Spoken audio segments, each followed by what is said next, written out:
birthday, McVeigh, and happy Wednesday. Let's get started with our birthdays.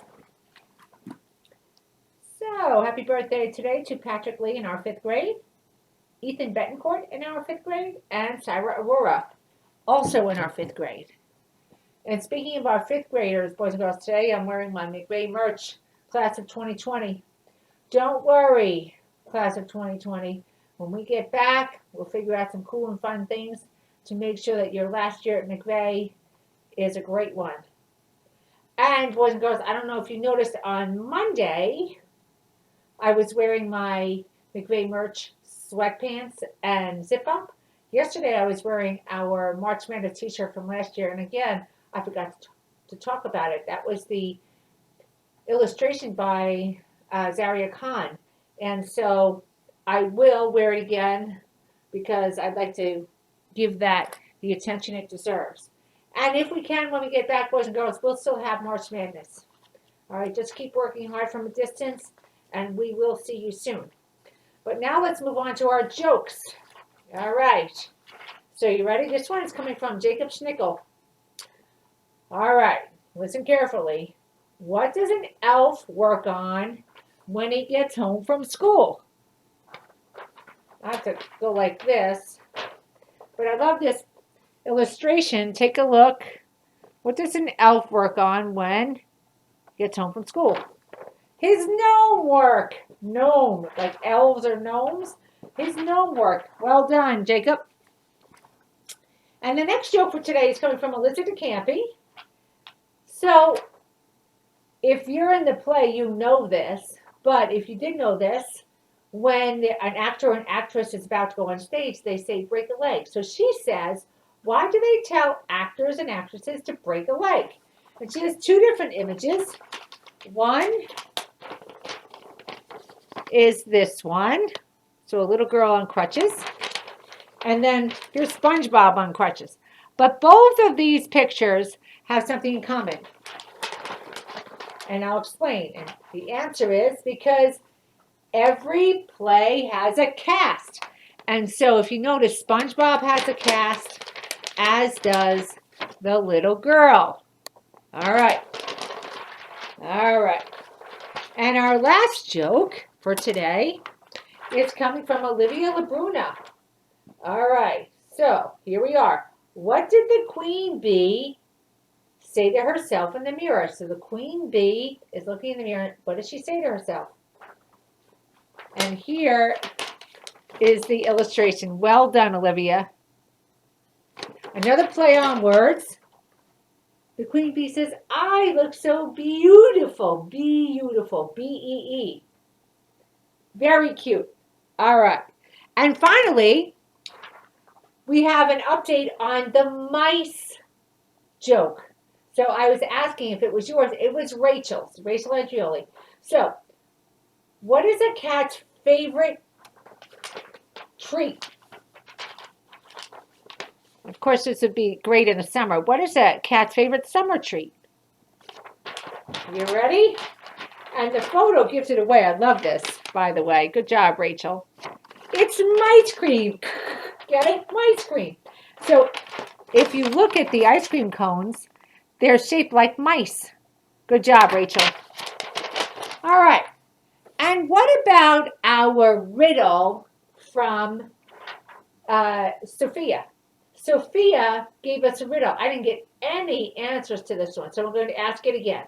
What has many teeth but never has any cavities? Teeth, but no cavities. Teeth, but no cavities.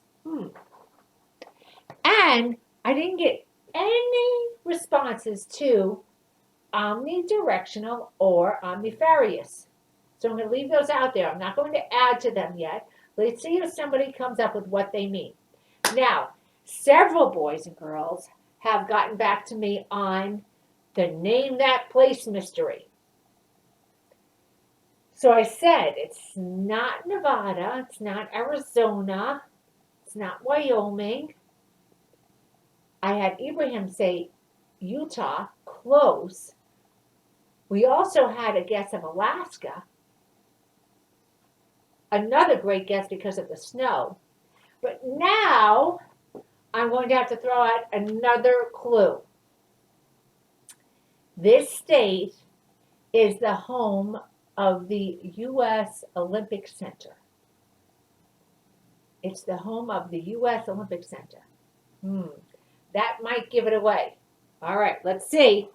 I'm looking forward to that. And so I have some cool projects to report on today. So the first one, I have to go to a little video. All right, let me see if I can get that open now.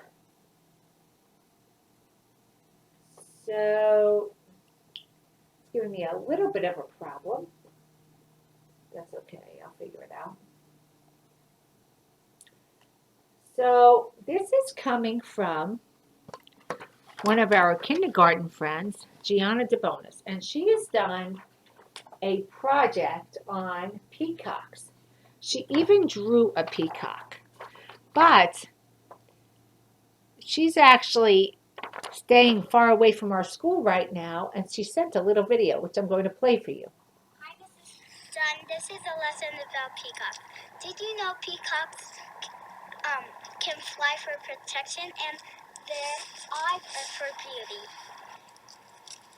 And also, my grandpa built this. So check out what's there. Oh, and also a boy peacock is called a peacock, and a girl peacock is called a peahen. And the girl one is inside her, like, right there. And Jackie is right here. Oh yeah, their names are Ari and Jackie. I mean, Ari's there and Jackie's inside. Bye, Mrs. Dunn. I hope I see you soon. Bye. So she's not able to be near us. She has to stay with her grandfather, which is far away. But she still did a project on peacocks because her grandfather has peacocks. And if you saw in the video, he built that little pen where the peacocks are, and there was a male and a female. So she says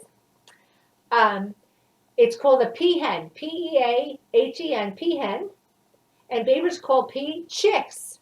So add P-E-A, so peacock, chicks, and peahens. Did you know that male peacocks are not born with their feathers? That's true. Their bodies start changing colors at 6 months old, but it takes almost 3 years for a male peacock to get all their feathers. And she gave me, like I said, look at this. And as it turns out, Ethan Lim has continued to learn about birds too.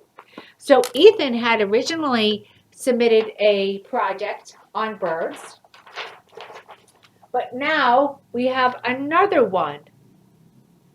So what kind of bird is this? Does anybody know? If you said a cardinal, you're right.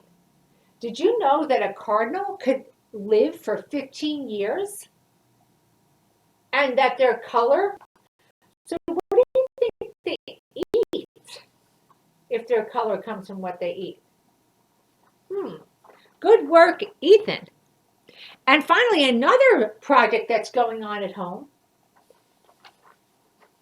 We have some more from Anna Cruz Amador, but this one is from Nicole Garcia. And what I love about what Nicole did, very much like what Sophia did, is not only did she bake, but she also included the recipe. And take a look here. This is Nicole doing the baking. So she had to use her knowledge of math, and then she wrote about it. And look at the end result. Look at those yummy cookies. I hope to be able to try some of them someday. So boys and girls, what are you doing to get smart at home? Are you learning about peacocks? And I'm going to share more facts from Gianna moving forward, but not too many for today because there's plenty. What are you doing to get smart? Are you using your math and your fractions? Are you working on making recipes? What are you doing? Okay, well, just a quick update on our pink. Look at that. Peace, irreplaceable, noble, and kind-hearted. So pink, what do those letters stand for you? Think pink. Because we're wondering what's happening. Lots of things are going on, but we can still stay calm and think about things that are good. So we've been working on that, and Ms. O'Neill has pink movement, and so now our boys and girls are turning in what pink means to them. I love that. And finally, for today, boys and girls, oh, there it is. I had something else planned, but this came in late yesterday, and to use it on today's show, I wanted to use it right away. So here we go for our Mighty Kind moment of the day. Dun, dun, dun. So this one's coming from Devin Lugo. And what I want to do is combine, I don't know if you can see that, Devin. And I want to read what he wrote. He says, hi, Miss Dunn. I was thinking about all the hard work the people in my drawing do, and this came to mind. I am so thankful for the work they put into healing sick people and how selfless they are. They are mighty kind, and we should be too. And that made me think about this, how much peace there is when we do noble things. Noble means things that are good, because we are all irreplaceable. And so what he did in his picture, he has first responders in there. He has firefighters, doctors, nurses, policemen. I think it's hard to say if that's a teacher, middle, I don't know. Scientists. It's so beautifully done as well. And it says thank you. And he's put them all inside the letters. What we don't realize very often, boys and girls, is saying thank you to people is something that is very much appreciated. So you're saying thank you to somebody because you appreciate what they're doing. But when they hear thank you from you, they appreciate it. It's nice to know that people are aware of the work that you're doing. So are there people in your life that do things for you that you could say thank you to? Because believe it or not, that's being kind. Feel good inside. It's important to show others that you appreciate what they do. It's very important to make sure that when somebody does something for you, you tell them, I appreciate that. Thank you. And it's not just being pleasant and having good manners. It's really showing them that it means something to you. It does that. And so, Devin, I love this. I wish it was a little bit bigger, but I'm going to think about a way to blow it up perhaps. Very, very, very kind. And yes, they are mighty kind, and so is that. And you are too, boys and girls. You are mighty minds. You are mighty kind, mighty minds. So make sure that every day is a good day for you and be kind to both each other and the earth. Let's have a wonderful day.